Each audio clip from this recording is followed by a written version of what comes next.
Hello, San Diego. Welcome to the summer of 2024, the first official weekend of it, and we are dealing with some very summer-like weather out there. The marine layer still a little hazy along the coastline, but boy, the inland temperatures have really warmed up as we look west from San Miguel Mountain. You can see that marine layer sitting offshore, but still hazy sunshine out to the beaches, so definitely a warm one out there, especially in those inland microclimates, with the daytime highs pushing up to or over 100 degrees in many locations. So we're seeing those daytime highs again, well above average from the coast to the inland valleys. And as we look at the current temperatures, I mean, Ramona still at 98 degrees, 93 in El Cajon, 91 for the folks in the El Cajon Santee area, 95 in Alpine. You head out to the coastline, you can tell that the cloud cover is still keeping things mild, 73 downtown San Diego and 108 out in the Borrego Springs area. Hence the excessive heat warning out there over the deserts, that heat advisory basically from the I-15 corridor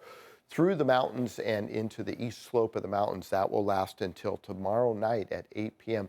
They might even extend it a little bit, but for now, it's going to be very hot because of this high pressure. As it expands over the west, it will continue to bake the desert southwest in parts of Texas all the way up into the Plains states. They have been cooking over the past couple days. That heat finally coming towards Southern California. We'll start to see it back off just ever so slightly by the time we get to, say, Thursday and Friday. But for the next couple days here into Tuesday, that high pressure really the dominant feature over the western United States. And because of its position, watch what starts to come up out of the desert southwest. We see some thunderstorms coming up out of there. Surf 2 to 3 feet with some 4-foot sets. Rip current risk high because of the larger waves coming from the southwest. Water temperature a little chilly at 62 degrees because of the wind that we saw earlier in the week. It has created some upwelling.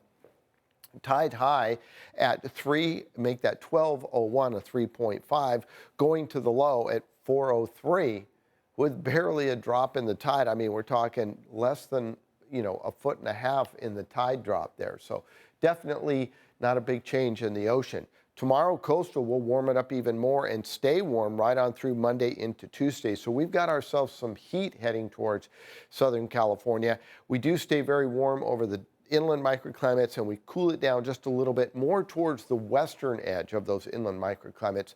But by the time we get to, say, Tuesday and Wednesday, we start to moderate things a little bit. There's those thunderstorms I was talking about. They start to creep back into our forecast. So overnight into tomorrow, we'll start to see bands of moisture come through Southern California, and we could see some rain here in San Diego all the way out to the coastline. So a sprinkle or two or shower here or there. But for the most part, it's mainly over the mountains and deserts as this area of high pressure continues to affect us here in Southern California.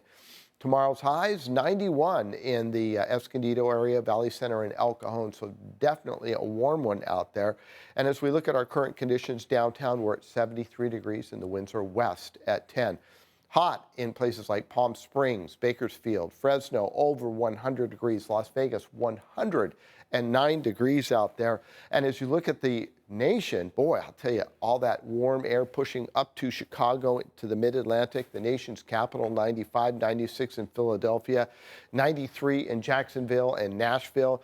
El Paso, Texas at 97. So some very, very warm air from the central part of the country all the way to the eastern seaboard, and now some of that coming even into Southern California.